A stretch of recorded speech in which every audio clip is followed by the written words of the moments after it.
Welcome to My Weekly Mixtape, a podcast that takes the classic mixtape approach to building a modern playlist. I'm your host, Bryan Colburn. Joining me once again from Space Castle is the one and only DT Carroll. DT, welcome back to the show, man. What's up, dude? I'm always happy to be here. And I am so happy to have you back. And this time we're going to do a different type of episode. Tonight, we're creating a playlist that I think might confuse some people by the name alone. And that name is Summer Vibes. Now, when I say Summer Vibes, most people automatically go to Jimmy Buffett or country music or beach music or oldies music. And kind of all of that is correct, but I wanted to create a playlist that's more than just a mix to listen to while you're at the beach, although that's part of summer. Summer to me is more than the beach. It's road trips, it's barbecues and cookouts, it's a party or a reunion with friends. And tonight, you and I are kind of tasked with creating a soundtrack to more than one of those scenarios and having it work musically. Yeah, man. I mean, you grew up on the East Coast. You grew up going to the beach and doing that whole scene. I grew up in Arizona in the desert, so there was no beach for me to go to. So my summer experience was very, very different. And as such, I have a very different interpretation of what summer means to me.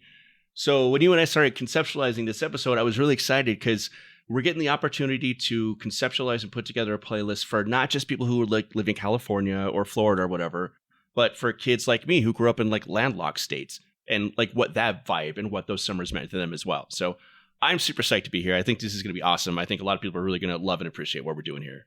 I hope so, because to me, Summer Vibes is a wide open, all-encompassing, nothing's off the table topic. So here's an example for me. A few years ago, we were down in Wildwood, New Jersey for our summer vacation. And each morning, before the kids would get up and the day would get started, I would just grab my headphones and go for a walk on the boardwalk, run into the people that were doing their walk of shame coming in the other direction. You have the sun rising. You have people grabbing their coffee. You got some runners. You got some people on their bikes. This walk to me was just something I love to do every day when I'm down there. And one of the songs that happened to be on my playlist that summer was State Champ's Criminal from their 2018 album Living Proof. The lyrics of which are, "So what's it mean when every dream I have is about you now? I can't believe you get to me the way you do somehow. It's criminal." Nothing summery about that song at all, yet any time I hear that opening line to that track, I am immediately back on the boardwalk. The breeze is in my hair. I could smell the ocean. The people are doing their walk of shame with their head down, carrying their high heel. It all just, I'm instantly taken back there. So that song always makes my summer playlists, but it has nothing to do with summer. Yeah, absolutely. I've got a couple of songs like that on my list as well, where it's just more about what I was listening to during the summers when I was coming up, especially when I was a teenager.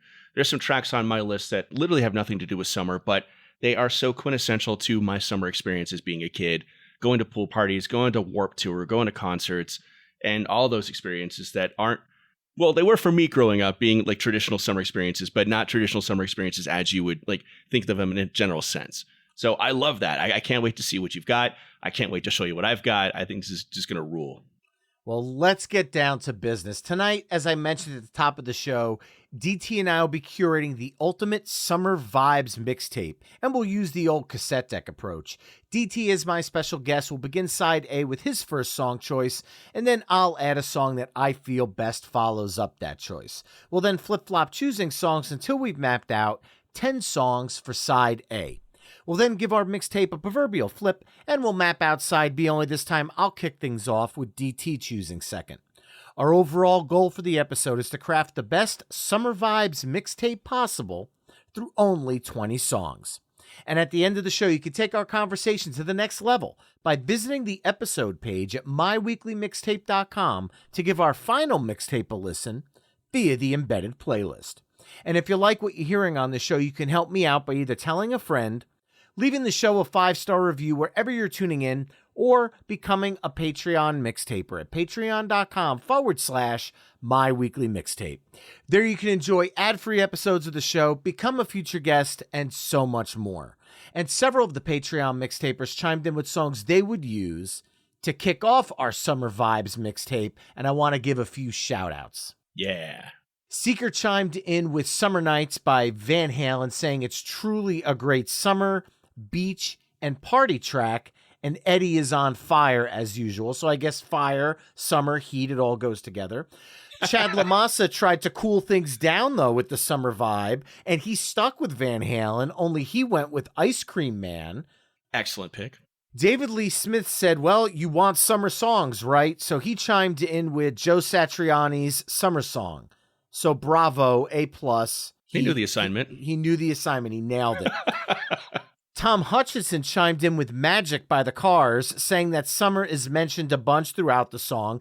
Plus, it was the first Cars song he remembers, as well as its use in the opening credits of Click, which he saw on his summer vacation. So all sorts of summery things going on for Tom there. Jen Fink chimed in with Vacation by Thomas Rhett. And Philip Bergman chimed in saying that there are so many great oldies songs about summer that it could be its own episode. But summer truly begins when school's out. So for him, it's going to be Alice Cooper kicking the festivities off. Yeah. And with that, I'm actually going to make myself a little note, and I'm going to put a pin in the Ultimate Summer Golden Oldies and Doo-Wop playlist for 2025. So, Philip, I hope you clear your calendar next spring. We're going to make that happen. So, spoiler alert, that song is not on my list, but if we were doing runner-ups, that was actually on my list at one point, and it got bumped, unfortunately. But if we were doing runner-ups, Alice Cooper, that track would have been on my list for sure. Like, that's just one of the quintessential summertime songs growing up.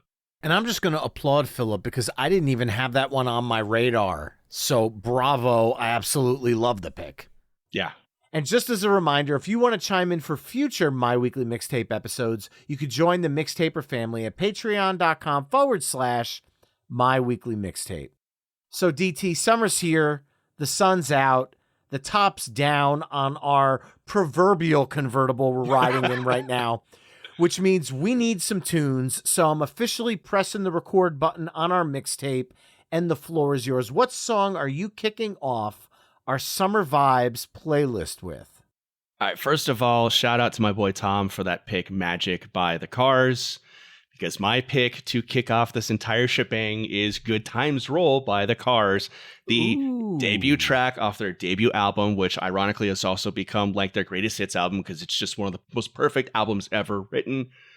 It's just so great. It was released in June of 1978. It was released as a single from that album. They're self-titled. It was written and sung by Rick Ocasek. Rest in peace. He died a few years back. And it is just a tone setter for, I think, this entire playlist. It's a slow jam. It's perfectly written for cruising, like you said, with a top down on the convertible. I know my parents cruised around to it in the 80s, driving around Metro Center, the mall where golf and stuff and all that type of stuff was. What I love about the song is that it's entirely ironic, and it's not about letting the good times roll at all. It's about like how the good times actually kind of suck when you're rock and rolling, and like it's actually kind of a downer, and like you're just kind of getting your ass kicked as a kid. But the song is just such a jam. It's such a pleasure. It's wonderful. The entire album, like I said, is just not only one of the best debut albums ever conceived, but one of the best, most well-rounded albums ever. I just adore it. It is the Cars' Good Times Roll off their self-titled album. Once again, shout out to Patreon mixtaper Tom Hutchinson, as him and I both had Magic on our playlists, but Good Times Roll, that is truly the perfect summer road trip song, and it's from my favorite album of all time. Mm-hmm. So I can't argue the pick, but dude, scooping me with the Cars on track one, I mean, we don't have to worry about the summer heat for this playlist because apparently you're just kicking things off in ice cold fashion here. Bringing the heat, yeah. You got to get up pretty early in the morning to get one up on me when you let me pick first. Kidding aside, the song reached number 41 on the Billboard US Hot 100. To me, I'm shocked it wasn't a top 40 hit, but the Cars would go on to have many of them. So if you're a fan of the band, I highly suggest going back and checking out episode 39, the Ultimate Cars playlist, for a real deep dive into their incredible legacy. And I should probably point out that Buddy, the mascot for my weekly mixtape, my puppy, is downstairs currently playing with my kids right now. So if you hear that barking in the background, I apologize. It's Buddy just making himself known. But cover songs, Power Man 5000, 1999, Tonight the Stars Revolt. They covered the song on that album.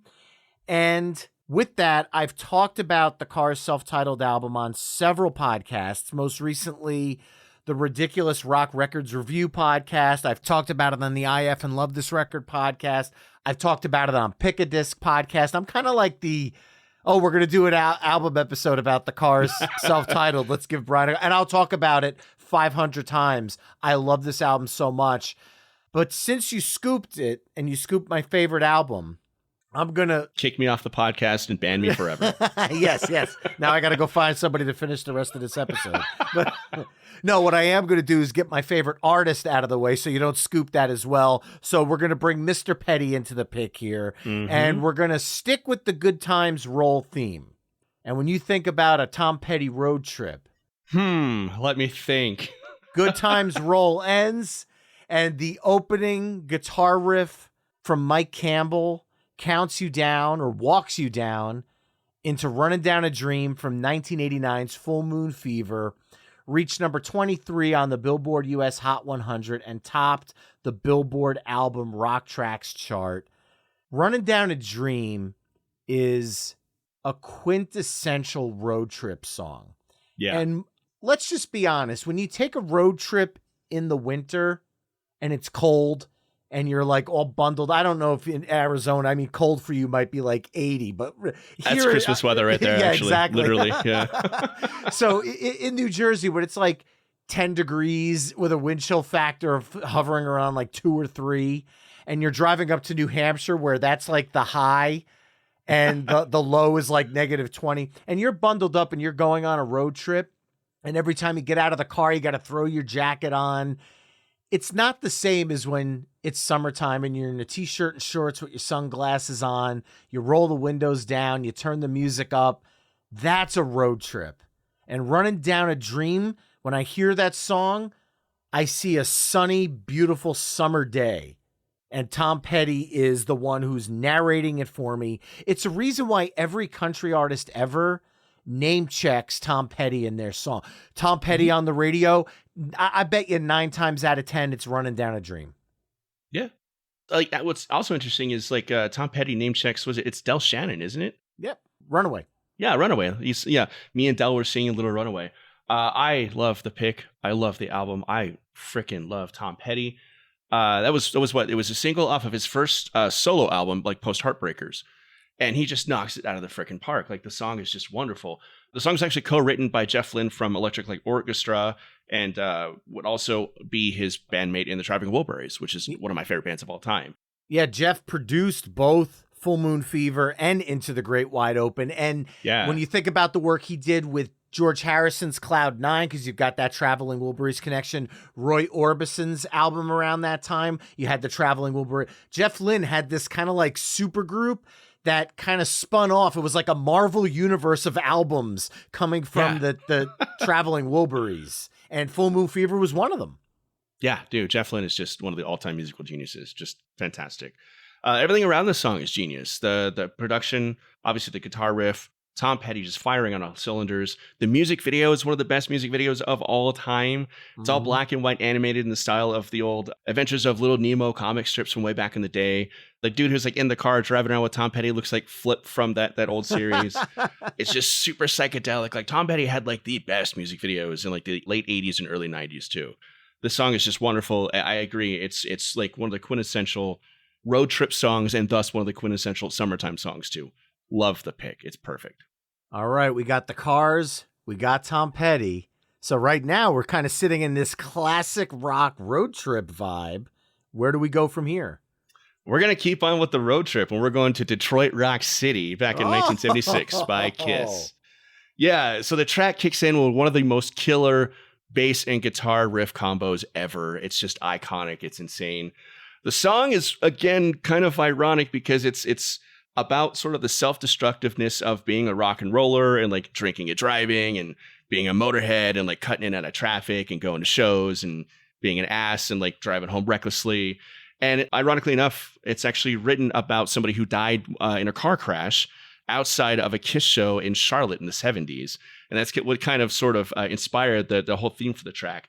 But it's also like an anthem for like partying and rock and rolling and just living like, recklessly and just doing what you want and having a good time despite the sort of consequences. It's very nihilistic, but you can't escape the fact that it's one of the all-time great summer songs.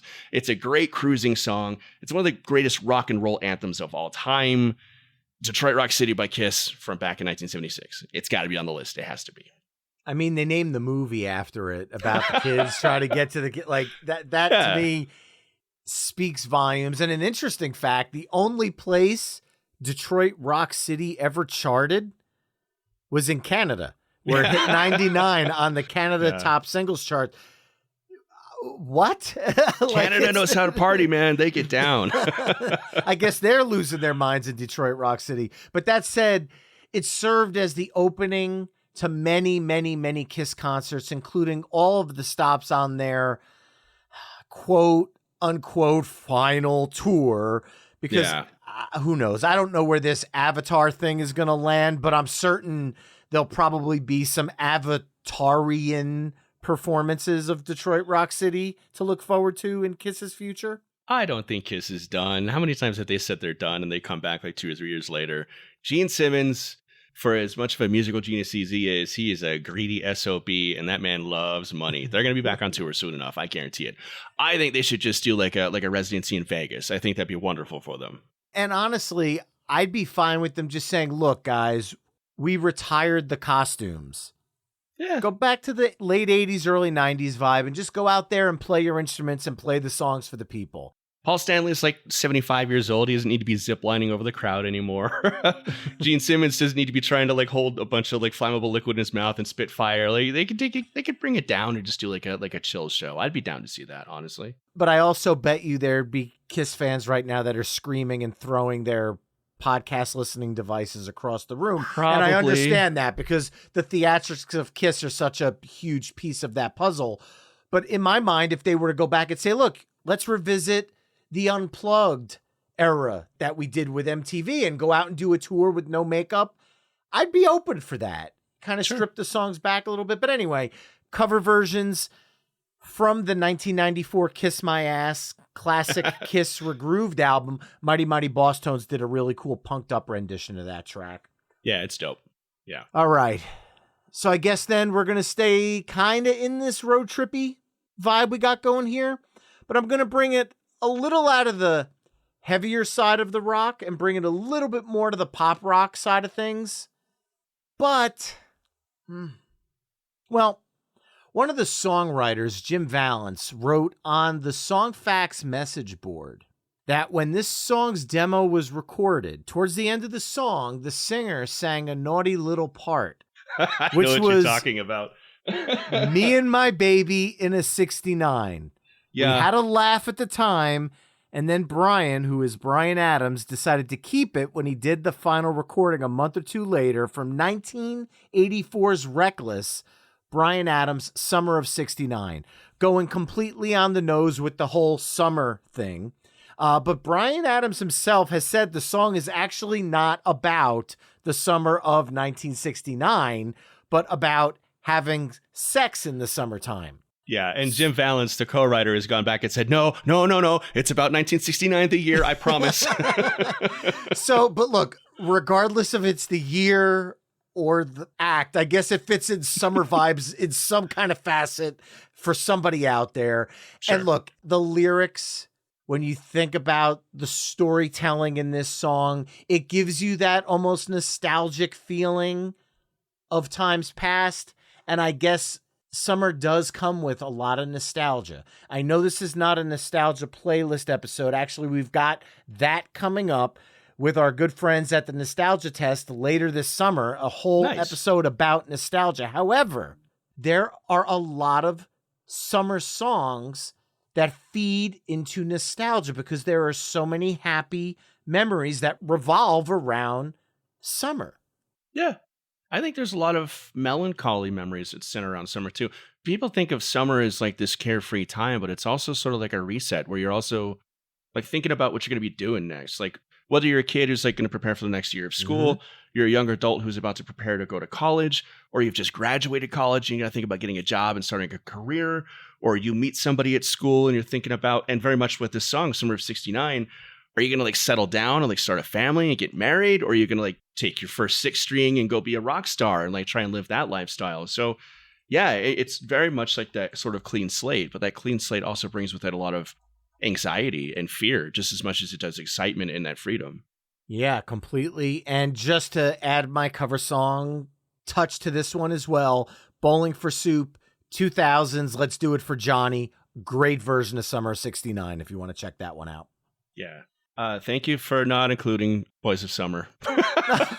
We're not done yet. I know. Please don't include. So when you and I started conceptualizing this episode, you're like, I think I'm going to add Bryan Adams. It's like, cool. Yeah, just no Don Henley. Do not do Don Henley. I can't stand. I know this is like an uplifting, like positive podcast, and I don't ever want to say anything bad about anybody, but Don Henley's kind of a dick, so I think it's fair game. I hate Don Henley. I hate the Boys of Summer. I'm giving you Bryan Adams as like a sacrificial lamb to keep you from putting Don Henley on your list. Can we make a blood pact right now? I'll give you this. I don't have Don Henley in my list, and I'm gonna do a spoiler alert though. I have the Atari's cover of it in my bank right now, so that is still possible depending on where we go. That is a great cover by a great band. I'm on board. I dig it. All right. Well, following up Summer of 69, whichever direction you want to take that song, where do we go from here? We're going to keep it discreetly sexy. We're going to go a little bit more poppy. My next pick is the May 1985 single from the April 1985 album by Prince and the Revolution, Around the World. The track is Raspberry Beret. Nice. I love this song. This song is just a deceptively simple, fun, bouncy bop about working in a dime store, and this girl walks into the wrong door and she's wearing a weird hat that catches your eye, and you can become infatuated with her and you want to talk to her, and ends up turning into like a summer romance type thing. It's just a fun, breezy song that to me just encompasses that sort of carefree summer day feeling. It's one of those just throw on the vinyl, like get some house cleaning done during the summertime. It's just the whole album is like that. It's very light and fun and just joyful. And that was Prince in a nutshell. Like, again, rest in peace. Just what a happy human being. Well, he wasn't that happy, but he worked to spread happiness and joy to everybody he knew, especially through his music. And this is one of his more happy and joyous and just wonderful, just fun poppy songs. So to me, it encompasses the feeling of summer. I think it definitely demands being on the list amongst many other Prince songs, but this is the one I'm sticking to. Reached number 2 on the Billboard US Hot 100, which is interesting because when you think about the names that kind of ruled the charts in the 80s, the Madonnas, the Bruce Springsteens, Prince is in that mix. I always assumed Raspberry Beret was a number 1 hit. I was actually surprised to see it only hit number 2. Yeah, but only 2.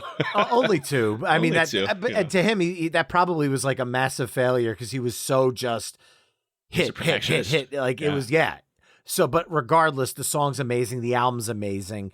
Paste Magazine ranked the song number 8 on their list of 50 greatest Prince songs.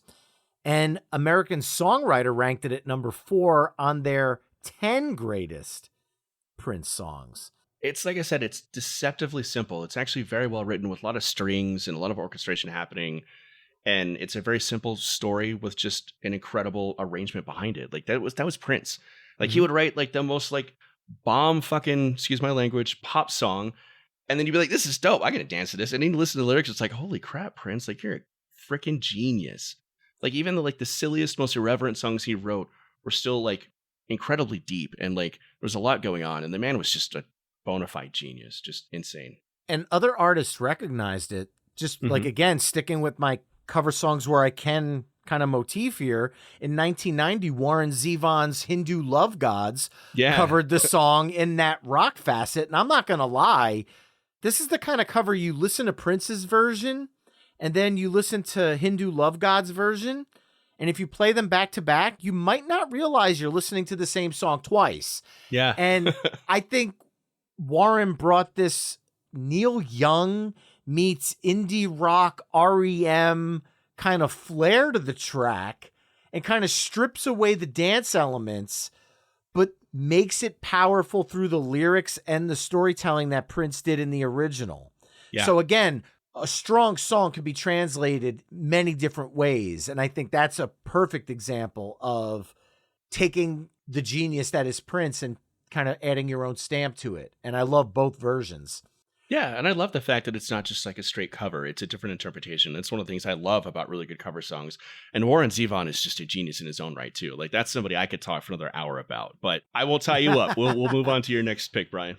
Yeah, I'm going to lean into the poppier side of Raspberry Beret. All right. And I'm going to go with a song that's an album cut, meaning it wasn't officially released as a single for this artist. And it charted in Malaysia, Ireland, New Zealand, Australia, the UK, and Canada. And then it reached number 29 on the Billboard US Hot 100. After the song had a viral resurgence when clips from Taylor Swift's Eras Tour started going viral. And I'm going to go with from 2019's Lover, Cruel Summer from Taylor Swift. Now, I know people are screaming, and I know the Taylor Swift haters out there are angry, but hear me out. I am a rock guy, but I love all kinds of music, and I have two girls that adore Taylor Swift, and hearing them sing these songs all last summer because of that Eras movie and those viral clips, it's so special to me. When I hear Taylor's version, I'm always going to hear my children in their childhood voices singing that song. We're already a year removed, and my oldest's voice has changed. It's gotten older, a little more mature. My youngest her voice is starting to grow up a little bit out of the child voice. And I feel like, to me, it's one of those songs that's always going to be a reminder. And I'm going to look back at Cruel Summer years from now and remember the summer of 2023 when the girls did nothing but sing this song. So it's a very special song to me. And cover versions, I'm going to embed this one on this episode page at myweeklymixtape.com because I've been singing this guy's praises since I first discovered him at the beginning of the year. And had I known that this album was out when you and I recorded our songs of 2023, Teddy Swims would have made the list in a heartbeat. Yeah. But his cover of Cruel Summer by Taylor Swift from the BBC Live Lounge needs to be heard. So I'm going to embed that because, Swiftie or not, I love what Teddy Swims is bringing to the table musically, and it's a great cover. So yeah, I know the Taylor Swift haters are not going to be happy, but the Swifties who are listening are. Yeah, okay. First of all, even if you're not a Taylor Swift fan, you can't sleep on this track. I mean, go if you think you don't like Taylor Swift, and you're more than welcome to your opinion. I'm not the hugest fan, but Cruel Summer off the album Lover is actually a really great track. It was actually co-written by Annie Clark from St. Vincent. So it's different from the rest of Taylor Swift's like discography in that it's more richly composed. It's very warm and synth based. You can totally hear the St. Vincent influences on it. And it's kind of a weird one because, like you said, the album came out in 2019, but it kind of went viral and kind of like became like a chart topper in its own right. And then people were like, why wasn't this released as a single? Like, what was the deal? Tay-Tay. Yeah. And she's like, okay, fine, let's release it as a single in like 2023, like 4 years later. And then it became a chart topper again. And it's actually, like I said, it is a solid pop song. And it's not as poppy as you think it would be. It's a little bit darker, a little bit warmer, a little more rich than the song she's famous for. And I will never sleep on synth pop. I love me some synth pop. So I don't think this song needs to be justified through the lens of your children enjoying it because I think it's a legitimate pick and I think it belongs on this list. I think it's great. Also, it has summer in the title, so whatever. There you go. Well, what are you going to come out of Tay-Tay with then?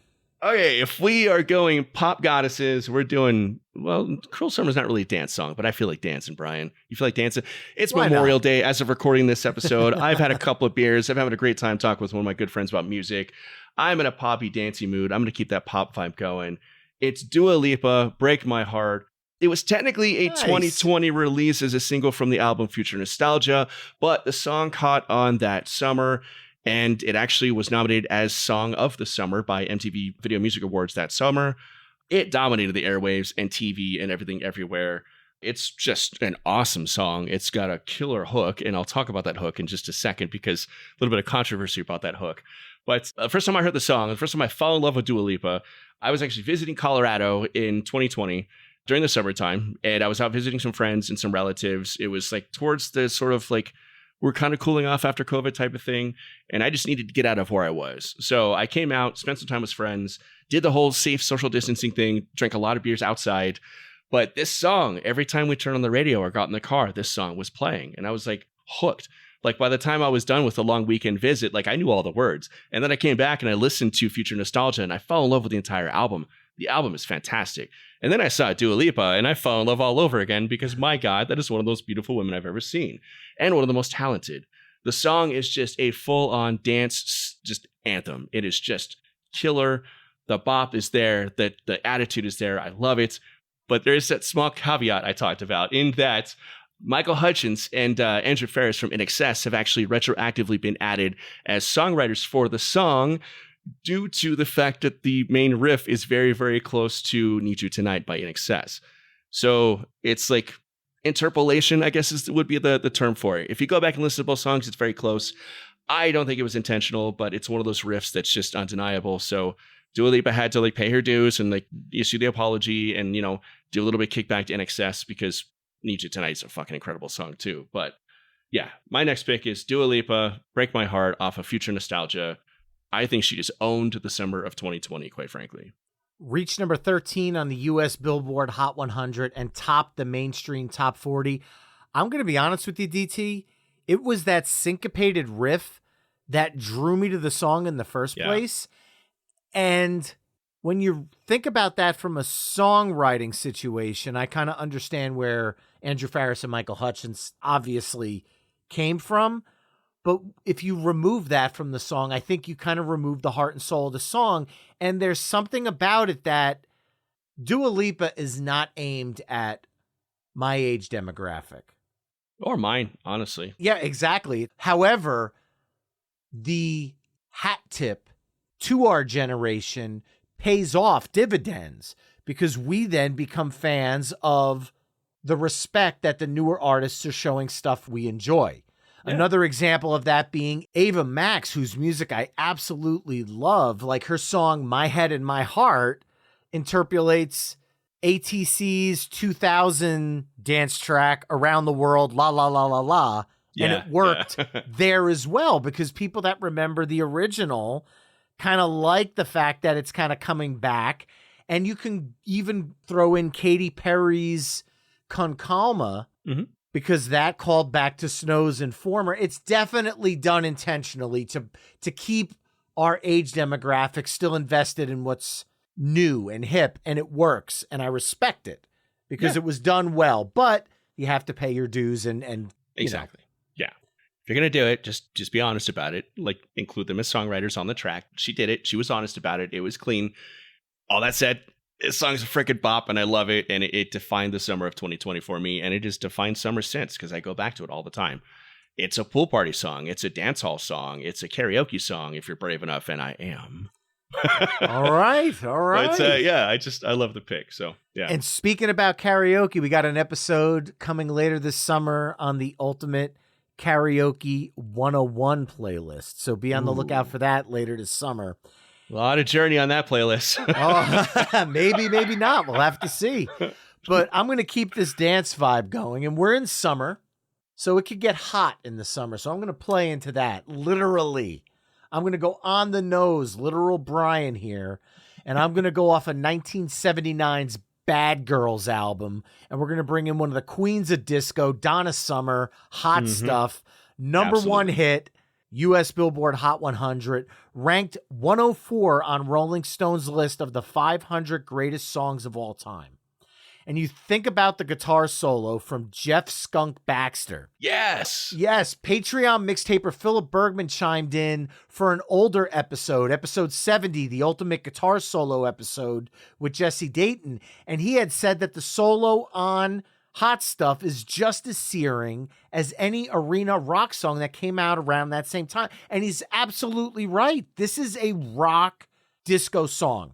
And right now, I am coming off of a major concert high because last night, as we're recording this, I am 1 day removed. I'm not even 24 hours removed from seeing the Rolling Stones for the first time live. And it was just a truly transcendent experience. However, before the band came on stage, when they're trying to get the crowd hyped up, what are they playing? Hot Stuff from Donna Summer, and it friggin' worked. So it's a rock disco anthem. And then if you want to tie it into 2020, just like Dua Lipa, that year, Norwegian DJ Kygo, I think is the way it's pronounced, released a kind of fun and vibrant mix of the song that does strip away the rock element of it, but brings in more of that modern dance Dua Lipa sound using the original vocals from Donna Summer. So I almost thought about going with that one, but because of the rock music we have at the beginning of the side, I felt like the original kind of ties the story we've been telling together a little better. Yeah, dude, I love the pick. I adore it. That whole album, Bad Girls, is incredible. That was like Donna Summer sort of breaking away from the straight disco sound and going more rock in general. And guess what, guys? Donna Summer's freaking amazing and incredibly versatile, and she pulled it off. Like, she went from disco to like rock, and it was like, yeah, it's just Donna Summer. Like, it just works. It's amazing. That, like you said, that guitar solo from Jeff Baxter, who was in the Doobie Brothers and Steely Dan, face melter in the middle of like what most people would have thought was just going to be another disco song. It took everybody by surprise, blew everybody away, topped the charts, reinvigorated Donna Summers, and just reinvented her. And like you said, it absolutely defines like dancing in the summertime. Like, it's just a killer track from an amazing all-time artist. I love it. Definitely belongs on the list, no question. Perfect.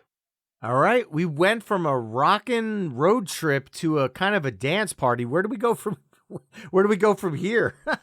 So we've hit rock, we've hit pop, we've hit a little bit of disco. Why don't we throw a little hip hop in there? Because I think hip hop is very important to the summer as well. All right, I'm on board with that. This May 1992 single from the February 1992 album Mac Daddy by Sir Mix-a-Lot. This track is called Baby Got Back. And I don't honestly even need to talk about the track anymore because everybody's already playing it in their head. They know exactly what it's all about, but I'm going to keep talking about it anyway. It topped the Billboard Hot 100. It spent 5 weeks at the top. It was the second best selling of 1992. It just set the world on fire. It was inescapable. It is still largely inescapable. It is one of the greatest hip hop songs of all time. It is awesome. People were angry when this song came out because they thought it objectified women and was too overtly sexual. I disagree with that, and Mix-a-Lot disagrees with that. I think it's empowering to women of all body types. I think it's nothing but body positivity. I think the song has a fun, awesome, sexy, empowering message. I can't get enough of that song. I can't get enough of Sir Mix-a-Lot, and that album is one of the greatest hip-hop albums of all time. It really sort of set the tone for a different sort of structure of hip-hop in the 90s, and it was okay to have like pop hip hop and like have like chart topping hip hop songs at the time. I think it's revolutionary. I think the song is perfect, and it absolutely just destroyed in May of 1991. It set the tone for hip hop in 1991. It still sets the tone for summers to this day. It's always in my rotation whenever I'm doing playlists for like pool parties or something, or just going out and partying in the summertime. Sir Mix-a-Lot, Baby Got Back. That's it. Here we go. Mac Daddy is such an incredible album. I think people think that every song on it is just like another rendition of Baby Got Back, but One Time's Got No Case, which is the opening track on that album, is an absolute banger of a hip hop track. Sir Mix-a-Lot is incredible, and I've watched him do interviews where he said, look, at the end of the day, people ask me if I'm ashamed of Baby Got Back. He goes, I've never had to work a day in my life from that one song. Why would you be ashamed of such a great song, though? Like, it's unapologetically who doesn't like big love asses. Everybody loves big asses. Come on. And everybody loves the song. And there's a reason I say that statement. There are so many covers of this song. In 2001, Throwdown covered it for the Too Legit for the Pit Hardcore Takes the Rap album. A year later, Richard Cheese and the Lounge Against the Machine covered it in that comedic lounge style. In 2007, The Grand Scheme, that's Skeem, covered the song for kind of a punk rock variety, almost kind of ska-esque. It's really hard to describe the chorus. It's one of those songs that you want to kind of like dance like it's 1929. Like doing the Charleston to a song about big asses, yeah. Yes, you definitely do with the Charleston during the chorus of their version. It's awesome. And then in 2008, Vanilla Ice covered the song, but he didn't use that rock sound he had been bringing to albums in the late 90s, early 2000s. Instead, he did it as a straight color by numbers rendition. So it's almost jarring. Yeah. Because he's covered his own songs in nu metal form. If you look up his Hard to Swallow album, there's a track on it called Too Cold. And Too Cold is basically the nu metal version of Ice Ice Baby. So I was kind of surprised he didn't bring that flair to Baby Got Back. But regardless, I love that pick. And to close out side A here, I'm going to lean into that hip hop. And I'm going to stay right around the same summer, because I remember that summer well. That was the summer of my freshman year in high school. And Baby Got Back was all over the radio, along with this song, sometimes neck and neck, fighting it out. This song only reached number 4 on the Billboard US Hot 100, but was this duo's highest charting single and topped the US R&B hip hop songs and hot rap songs charts. And it won a Grammy Award for the best rap performance by a duo or group. That would be DJ Jazzy Jeff and the Fresh Prince's Summertime from 1991's Home Base. The song samples exactly as Will Smith states, "This is the Fresh Prince's new definition of summer madness." Summer Madness, originally recorded by Kool and the Gang. There's something about this song that immediately puts my mind at ease. Now, I didn't grow up in Philadelphia, but it doesn't really matter where you grew up. Think of the summers of the past, adjust the bass and let the Alpine blast, pop in my CD and let it run a rhyme, and put your car on cruise and lay back, because this is summertime. That screamed my 90s childhood. Then you throw in kind of the rest of the lyrics of the song that talk about hanging out at the park, barbecues, hanging with your friend. It's all there. And I need to kind of make a note to myself here, because I mentioned that nostalgia episode of my weekly mixtape that's coming up with our friends at the Nostalgia Test. I think I found a dead ringer for that song bank as well. Nice. I love the pick. I love that album. The song is, by their own admission and by very definition, a sort of setback from all the other dance tracks that were coming out at the time. And I really dig the vibe. Yeah, like you said, Will Smith, he got the sample from the producers. Like, this is going to be your next big track. Smith sat down and he wrote the song in like one sitting in like an afternoon. Like, the lyrics just came to him. Like you said, it was all about just growing up in Philly and going to like barbecues and chilling and just the overall summer vibe. What's also really cool is the fact that he rapped the song in a lower register than he usually did, which is added to the smoothness and the different feel of it from even the rest of the album. Because I think he was out partying pretty hard last night and he wore his voice out. So he just couldn't hit that sort of high, sort of almost nasally register that, you know the Fresh Prince for.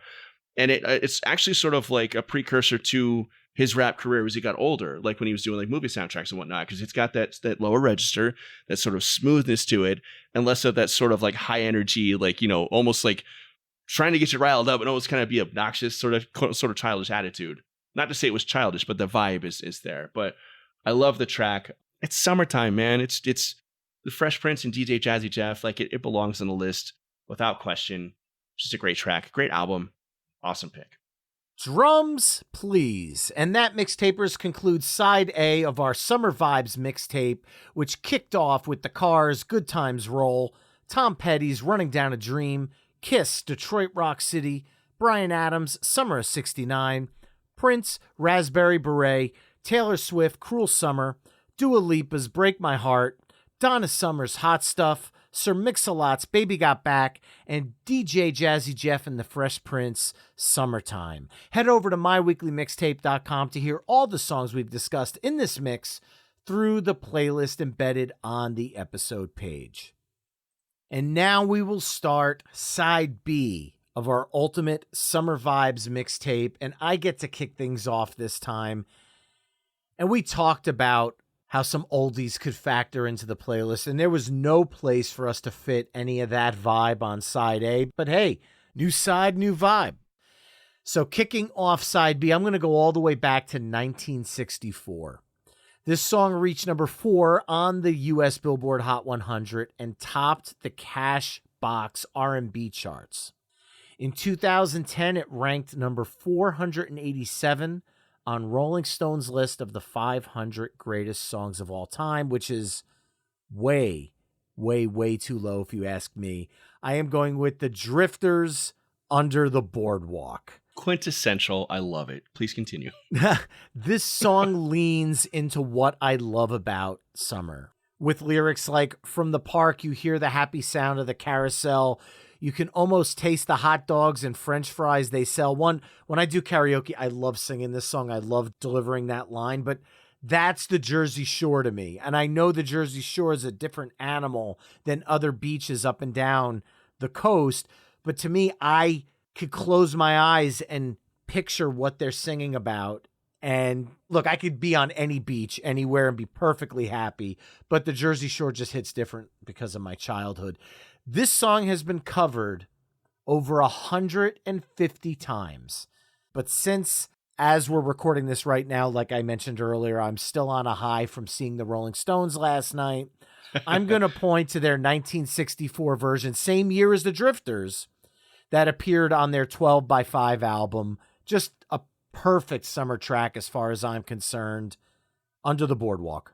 It's wonderful, man. The song is wildly influential and way ahead of its time, too. Like, if you listen to it today, like, it doesn't sound like it should be from 1964. I mean, the chorus goes from major chords to minor chords and then back again. It's like, who did that in 1964? Yep. Yeah, the single was released in 1964. It's wonderful. It's actually got a weird story, if I can kind of like bring the vibe down a little bit, if you don't mind. Sure. Just a little bit of music history. The lead singer, Rudy Lewis, actually passed away the night before they were scheduled to record this song. And the band got together and they were grieving. And they were like, what do we do? Like, we've got this studio time. We've got this song. Do we just cancel it and just move on? Or do we just use the studio time to record it, like almost in his honor? They ended up recording the song with their other vocalist, Johnny Moore. And it became one of like the most famous songs of all time. So it's got sort of a melancholy feel to it because, you know, it's like this happy, joyful song about two people in love who go on a tryst in like a seaside town, and like, you know, they're enjoying each other's company and having all this romance, and it's sort of like a little bit of a tragedy as far as the history of the writing the song. So it's interesting to me. I don't want to bring the vibe down. I know we're all about the good time summer vibes, but it's a historic song, and the history behind the song is so fascinating too. I love the pick. I think it's quintessential. 100% belongs on this list. I love it. So what do we follow it up with, sir? Let's move forward in time, just 2 years. And it's going to be the Kinks' Sunny Afternoon. It's just, for me, it's one of those summer vibe songs. Now, a little bit of weirdness again. This is weird how the songs are tying together, where there's a little bit of like a sort of a melancholy, sad backstory to the song. Frontman Ray Davies for the Kinks, I'm a huge Kinks fan, actually suffered a nervous breakdown prior to writing and recording this album, which resulted in a massive shift in their sound. They used to be sort of like heavy guitar riffs and almost like precursor to punk rock. They were very much in the vein of like the Who and whatnot of the time, where they were very crunchy and heavy guitar riffs and just rock and roll. And this whole album, Face to Face, is much slower. It's taking its time. It's very ponderous. And it's actually almost sort of considered to be their first concept album, if you can believe that, where the songs don't necessarily tell a story, but they all have the same concept of sort of reflection and sort of social observation and whatnot.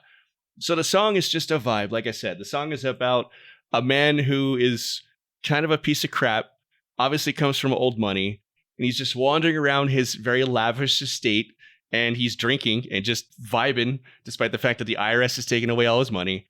His girlfriend just left him and took the car the night before, and he just doesn't care. He's just lazing on this sunny afternoon, and he's just drinking, walking around his house. And it's a weird, melancholy song, but if you listen to it, it's also weirdly, strangely melancholy, upbeat. And for me, it's just one of those like get in your car and drive type of songs. It's just got that vibe to it. It's just got that steady, awesome, cool, almost lackadaisical sort of feel to it, and I adore it. So the Kinks, Sunny Afternoon, from their 1966 album Face to Face. I love the fact that you leaned into the melancholy in it, because to me, Ray Davies is such a genius songwriter, because lyrically it is very melancholy. But musically, if you were to say to me, Bryan, describe this song musically in 3 words, I would describe it as bluesy, bouncy, and breezy. 3 Totally Bs. breezy. Yeah.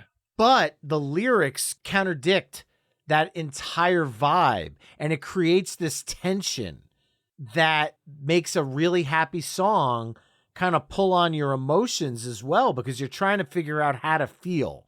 And that's strong songwriting right there. So totally shines. Reached number 14 on the Billboard US Hot 100 and number 200 on Pitchfork Media's list of the 200 greatest songs of the 1960s. I think that one should be a little bit higher, but that's just me.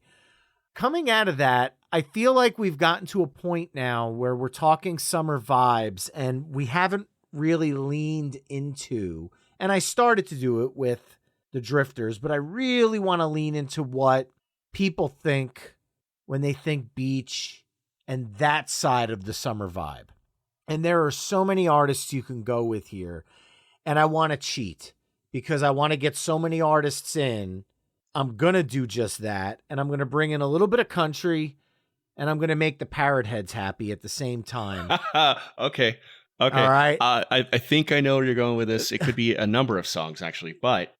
Yes, Jimmy Buffett has teamed up with a lot of different country artists. However, I didn't want to go down the road of Margaritaville. I just, as a musician who's been an acoustic musician for many, many decades, I know people love that song and I respect the hell out of anyone who enjoys it. But as a musician, there are just certain songs where when someone requests it, you just kind of, all right. And I play it as if I'm playing any song, but inside I'm just like, I've heard it so many times. It's hard to kind of infuse a little bit of excitement hearing the song for the 1,000,000th time. However, that vibe is exactly where I want to go. So I'm going to go with Zac Brown Band's Knee Deep from 2010's You Get What You Give. I kind of wanted to go with Zac Brown Band's Toes because of the whole toes in the water, ass in the sand, kind of the whole Mexican flair that they brought to that song. I love that. But here I get to bring in Zac Brown's style with Jimmy Buffett and include them. I could have went with Jimmy Buffett and Alan Jackson. It's 5 o'clock somewhere. But I don't know. I love both songs, but Zac Brown Band to me is just one of those groups that kind of falls a little bit more into the rock side of things where we have on side A, where it's not such a huge leap into the countryville, because Zac Brown Band does rock as well as do country, as well as do island. And I feel like it kind of slides into the vibe. The song reached number 18 on the US Billboard Hot 100. Easily topped the U.S. Hot Country charts, and the only worry in the world is the tide going to reach my chair. What would Jimmy Buffett do? Right? Yeah. So Zac Brown Band in and of itself is just a vibe, man. Like almost all their albums and songs could be classified as like a summer vibe if you wanted to. I love the foundation. You get like Chicken Fried. You got Toes, like you said, where it's about tripping down to Mexico and looking at the pretty ladies and drinking way too much and running out of money and just driving back home to Georgia. It's great. Yeah. But I mean, the thing I love about the Zac Brown Band is the fact that it's all the best parts of like casual country rock. And they have heavier stuff, but it's all about just the good times and like enjoying the little things. Chicken Fried, a pair of jeans that fit just right, cold beer on a Friday night, like all that stuff. It's rad. And I love the fact that Jimmy Buffett and they had become such good friends that they collaborated multiple times. Again, rest in peace, Jimmy Buffett, man. But that whole album, You Get What You Give, from, the where you pulled that track is, again, it's a great album. They're just a vibe and they're super cool and chill to listen to. And they're versatile and fun and great. And I love the pick. I think it perfectly encompasses summer. Once again, you're a brilliant, sir. And 2 birds, 1 stone, because I felt like if we did not include Jimmy Buffett, there would have been hate mail. And if we didn't include some kind of country, there would have been hate mail. So I'm super stoked to have found that loophole and made this possible. So that way I know in my heart, Country and Jimmy have been represented on this playlist. But what's more important is what's your next pick?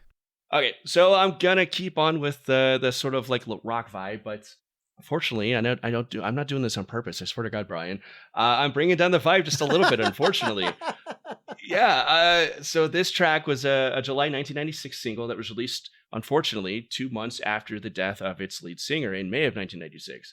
The song is "What I Got," the reprise version, not the side one track 2 version from the album of the same name by Sublime. It's a sad song because it's almost like a tribute to the life of Brad Noel at this point, but it's also one of the quintessential summertime songs for me growing up as a kid in Arizona. The simplified version, again, I prefer over the original version earlier in the album. It just encompasses those hot summers and those pool parties because Phoenix growing up was always sort of like referred to as like LA Junior, because we always kind of got like sort of the washover of like the music scene and all that type of stuff from LA as it came over. And when Sublime carried over into Arizona, it was massive for all of us who grew up there. So it's an album that is in heavy rotation for me all the time. It was in heavy rotation whenever we had pool parties or we're just hanging out or just driving around. And this is the one song on the album that everybody would sing along to in sort of a carefree fashion. It's an awesome song. It's a jam. It's sort of like borderline acoustic. It just fully encompasses the genius of Brad Noel, and it's bittersweet because it was released very shortly after his death. But ironically, it also became the band's greatest radio hit, and it became an anthem for punk ska kids like me who grew up in that whole scene. And to me, that song is just summer. That whole album is summer to me. Absolutely love this pick. Reached number 11 on the mainstream rock charts. That's the original track too, like you talked about. I love the fact that you went with the reprise. I love the live, almost free-flowing feel. It feels a little bit more loose and a little bit more fun. Yeah. Not that the original version isn't more fun, but the original version track 2 is definitely more tight and more produced for radio, where the other one felt like they were just kind of enjoying themselves, performing the track. This has been a Colburn and Company closer for the better part of the last decade. We do it as part of a medley that the band and I put together, which consists of Sublime's What I Got, into Chumbawamba's Tump Thumping, back into Sublime's What I Got, into Peter Gabriel's Sledgehammer, back into Sublime's What I've Got, into Fly by Sugar Ray, into Mbop by Hanson, and then back awesome. into What I've Got to jam out the night. Thank everybody for coming and close out the night. The Hanson is to make sure people are paying attention, and they're always paying attention. Michael Franti and Spearhead covered this song on the 2005 Sublime tribute, Look at All the Love We Found, and I love that version so much, especially where he plays with the cursing a little bit, and he says, and I could play that guitar like a mother, shut your mouth. Really great cover if you haven't heard that one. And I love that you brought a little reggae into this, because now I could dig a little deeper. Uh-oh. And I'm going to dig a little deeper. Go back to a song that we originally talked about. I'm going to spoiler alert, episode 28, the ultimate ska punk playlist with Scott Kloppenstein of Real Big Fish and the Littlest Man Band. But here's a refresher. The song came out in 2014 on the album The New International Sound of Hedonism. And I'm going to go with Jaya the Cats, Here Come the Drums. They're a Dutch-American reggae ska punk rock band that started in Boston, Massachusetts, but they are now based out of Amsterdam. They have a very unique ska punk sound, and even though the song is a decade old, it's pretty much been on my Summer Vibes playlist ever since, because it mixes a lot of emotions into one song from a musical and lyrical perspective. The song just has such a groove to it. It keeps your head bopping. It's breezy, but it's powerful and emotional. It's perfect coming out of Sublime too. It's absolutely perfect. It's a ska punk reggae chef's kiss. Yeah, just a killer album. Again, one of those bands that just has an immaculate vibe. They're just super cool, super chill. I've heard they are incredible live, actually. And people don't realize that they've been around forever. Like, they've been around since like the mid 90s or something, like right around the same wave as Sublime even. I love the pick. I will take the ska reggae vibe all day, every day. Like I said before, that largely encompasses a lot of the feeling of summer for me. So if you got more of those picks, throw them at me. Well, that's it. That's a high point. It's an awesome pick to round it off for sure. So what are you going to follow up this pair of ska reggae songs with? I think I'm keeping with the vibe. I'm going a little left field, but I don't think it's too far off. It's going to be the B-52's Love Shack. Like I think it's one of those. Yeah, it's off the album Cosmic Thing. For a lot of reasons, the song is really special, not least of which is the fact that it was sort of a resurgence and it kind of brought the B-52s back to life. They kind of went quiet in the 80s for a number of reasons, some personal and some just changing trends of music. But yeah, it was like a massive hit for them. It was their biggest hit ever. It was their first certified million-copy seller ever. So it just brought them back into the spotlight in a big way. And it's just a fun, like literal dance song. It's fun and boppy and it's silly and it's campy and it's goofy. And it's based on an actual club out of it's like Athens, Georgia, I think. And it was a club that looked like an old rundown shack. And then when you go inside, they just had always like amazing live bands playing all the time. And it was people from all ethnicities, all walks of life, all just getting together to dance and sing and play music and enjoy life. And I think that's what it should all be about, all being encompassing. And the place had the actual Love Shack. It wasn't called a Love Shack, but the place that the song is based on actually also does have an old tin rusted roof. So that's where the lyric comes from as well. But just a great song. The B-52s are so wonderful and so campy and so genuine and sweet and fun. And Love Shack for me is just one of those songs that took off in it was like June of 1989 and it's just never stopped being a summer anthem for me. All right, you're at karaoke. Let me hear your best tin roof rusted. Your what? Tin roof rusted. Not bad. Bravo. All right. All right. Yeah. Got me a Chrysler. It's as big as a whale and it's about to set sail. That album is so much fun. The title track is actually in my bank, which was not a hit. But Cosmic Thing, there's something so fun about that song. I was thinking about it in that spot that I ended up using Donna Summer's Hot Stuff with. So I'm glad the B-52s actually got included tonight. Reached number 3, not a number 1 hit. That actually surprised me, but it did get named one of the 365 songs of the century by the RIAA, and it made Rolling Stone's 500 greatest songs of all time list. I have personal memories of this song because it was one of the big hits of my wedding reception. Even though that was 2005, this song went over as if it was like the bop of the summer for some reason. Yeah, man.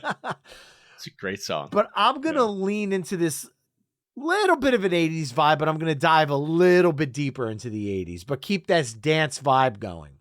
This was originally released as a single in 1983 and then was released on this band's 1984 self-titled album. But it wasn't until a little film that us 80s and 90s kids grew up with, The Karate Kid, that elevated this song to number 9 on the Billboard US Hot 100. You know where I'm going. I know with it. This. Yeah, of course. Yeah. Bananarama, Cruel Summer.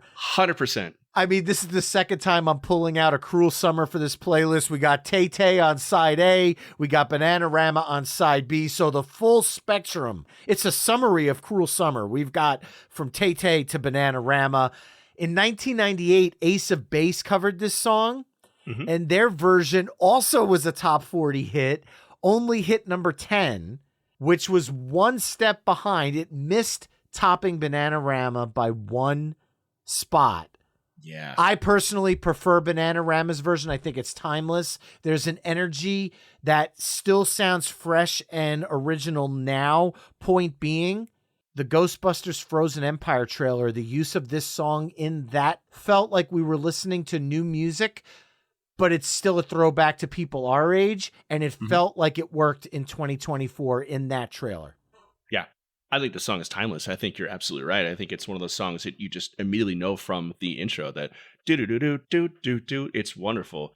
And it's become such a huge part of pop culture because it was so closely tied to The Karate Kid, which is just a massive part of the pop culture lexicon at this point. Weirdly enough, they allowed the song to be included in the movie, but Bananarama did not allow the track to be included on the officially released soundtrack.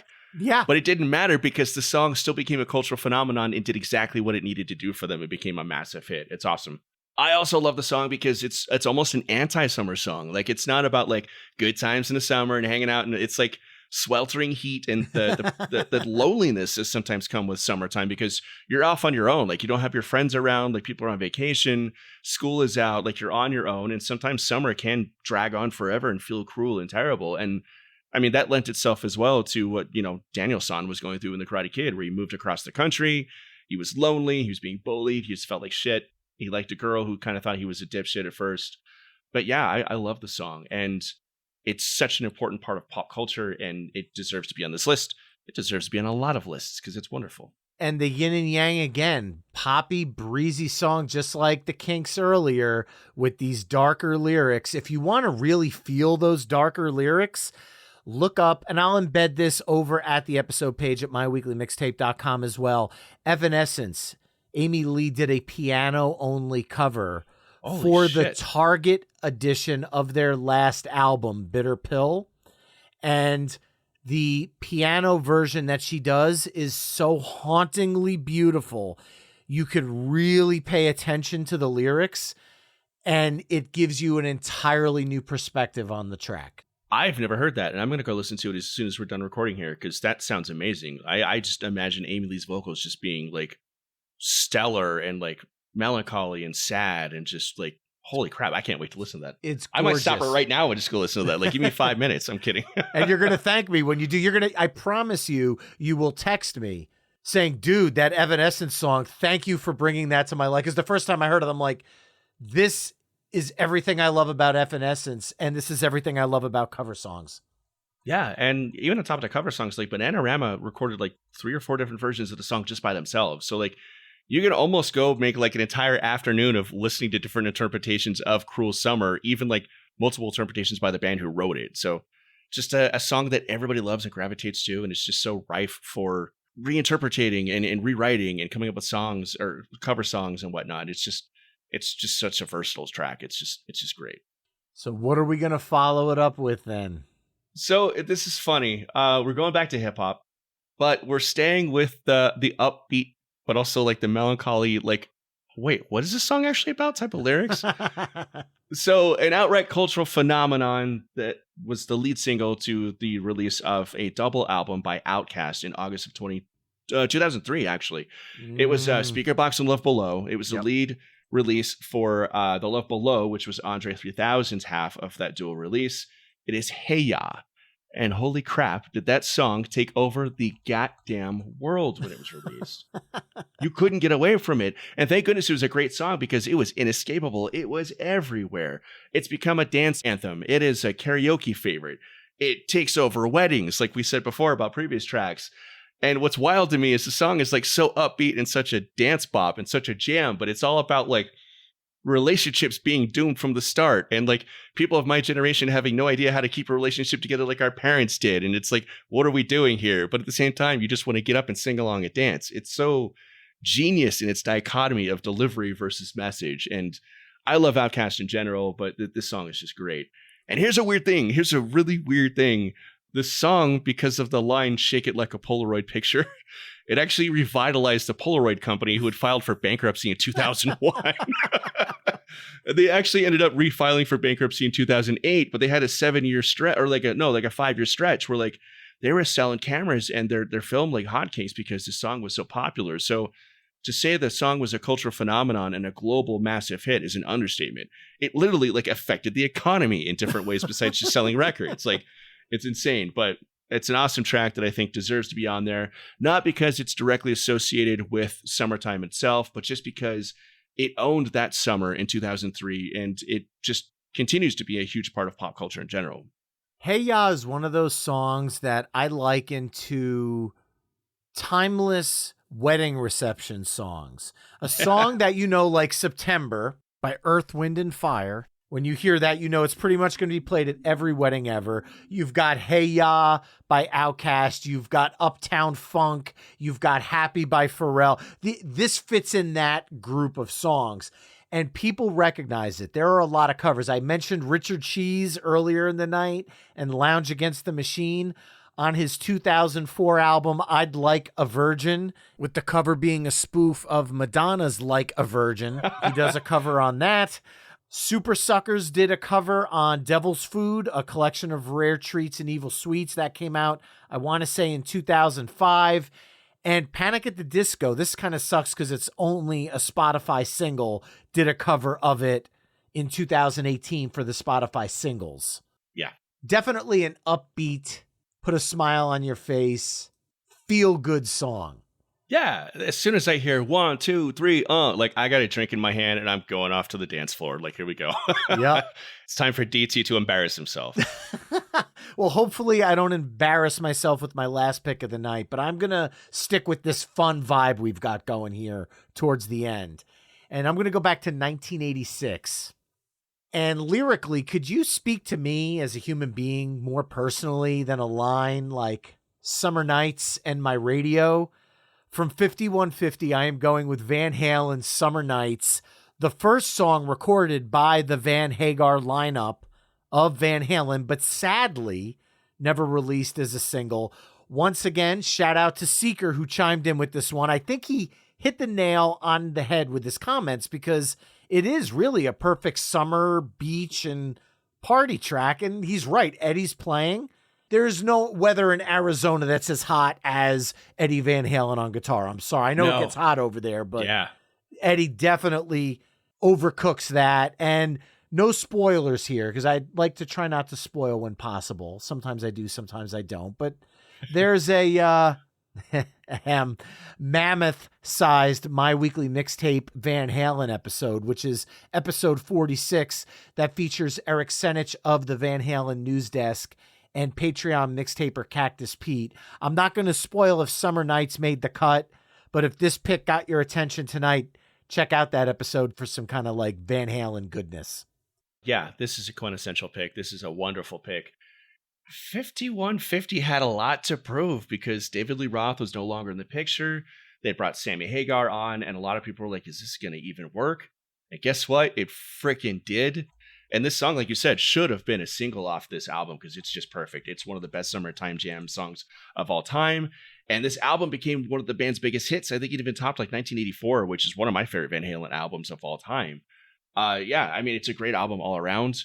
Why Can't This Be Love? That's probably my favorite pick off that album. But in terms of like summer jams, like you can't beat Summer Nights with just, like you said, Eddie just going berserk and Hagar filling that role beautifully. And that was big shoes to fill, but he pulled it off. And like they wrote one of the like quintessential summer anthems of all time while they were at it. Like, come on, like Van Halen, freaking geniuses. Well, sir, you have the pleasure or horror of closing out our ultimate summer vibes mixtape. It's a pleasurable horror every time. It's pressure. People in Amsterdam and Germany pay good money for this type of discomfort. But, okay, so we talked at the very beginning of the episode about how the whole summer experience is very different for me than it was for a lot of people, yourself included, who grew up near bodies of water and like boating and rafting and going to the beach and all that type of thing was just never part of my summer experience growing up in the Arizona desert. But what was going to Warped Tour. It was massive for me and my friends every summer, despite the fact that it was like 4,000 degrees out and like bottles of water cost $8 to get up early in the morning and drive across town and spend like 9, 10, 12 hours in the sweltering heat watching like 50 bands in rapid succession. And one of the bands that encompassed one of my favorite Warped Tour experiences, and I'll get that in just a minute because it's a cool one, is a band called My Chemical Romance. And they released their biggest hit of an album, 3 Cheers for Sweet Revenge, in June of 2004. The single came out a little while afterwards in the fall, but they didn't even need to release it as a single because they instantly became one of the biggest bands in the world, one of the biggest draws to Warped Tour for years to come, and they just exploded into massive popularity. They became one of the 4 most groups in both the emo and alternative and punk scenes, and the song is I'm Not Okay, which is the biggest hit off that album. The song is certified platinum. It reached that almost instantly. The band just launched into superstardom almost immediately. And it was a very important song for me because I was in my late teens at the time. I was going to Warped Tour, going to concerts. I was really sort of discovering myself and who I was going to be as a young adult because I grew up with social anxiety. I grew up with, just awkwardness and shyness. And those years, the late like 1990s and early 2000s were those years where I started going to shows and meeting musicians and talking to people and realizing that all the people I looked up to were nerds like me, and it was okay to be nerds. And I actually ended up meeting My Chemical Romance and hanging out on their tour bus, that Warped Tour. And they were the sweetest guys ever. And they were like sitting there playing with like Star Wars action figures while we're chatting and hanging out. And they were super cool. Like Gerard Way and Ray Toro were just the biggest sweethearts ever. The entire band signed autographs for this girl that I liked in high school who happened to be at Warped Tour as well.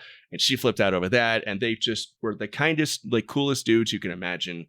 But on top of that, like I'm Not Okay is an absolute banger. Just this killer alternative rock track with Ray Toro just shredding on guitar. It's super catchy. The music video is done up in the style of almost like the trailer of like a 1980s John Hughes movie sort of thing.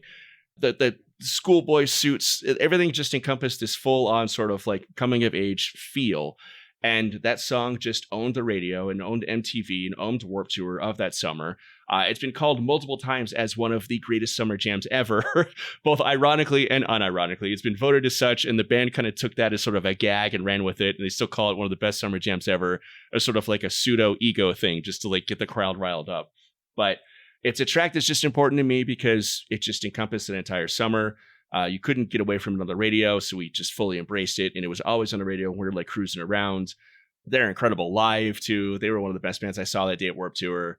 It's just a band that just absolutely owned the summer of 2004, and I think they've written what is honestly, like without any irony, one of the best summer jams ever.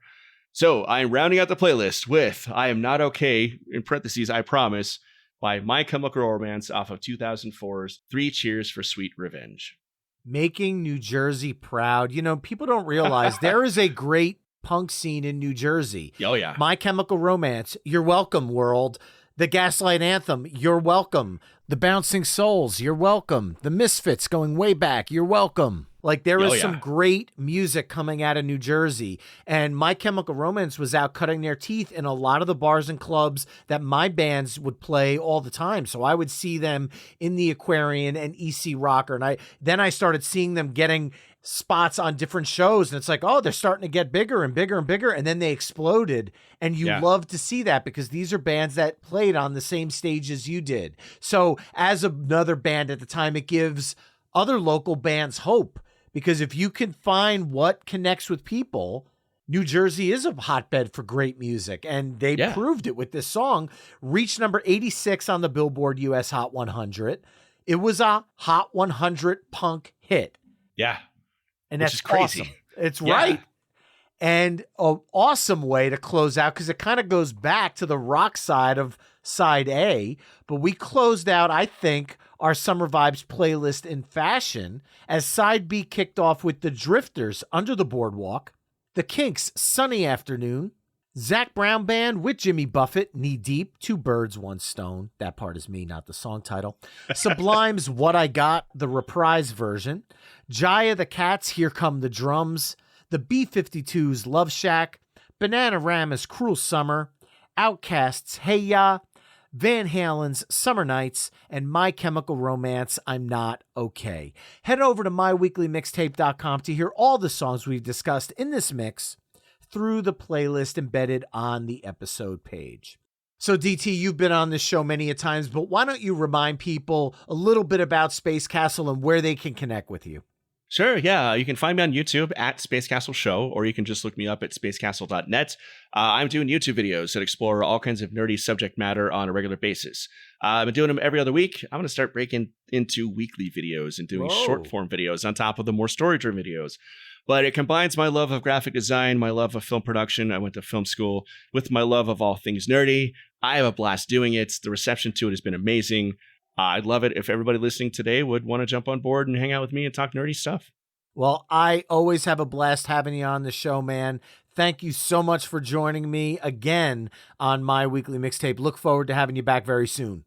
I can't wait, dude. I love doing this. This is awesome. And remember, Mixtapers, you can find My Weekly Mixtape on almost all the social media haunts at My Weekly Mixtape. You can also head to myweeklymixtape.com to check out the full catalog of My Weekly Mixtape episodes. And if you like what you're hearing on this show, you can help me out by either telling a friend, leaving the show a 5-star review wherever you're tuning in, or becoming a Patreon mixtaper at patreon.com/My Weekly Mixtape.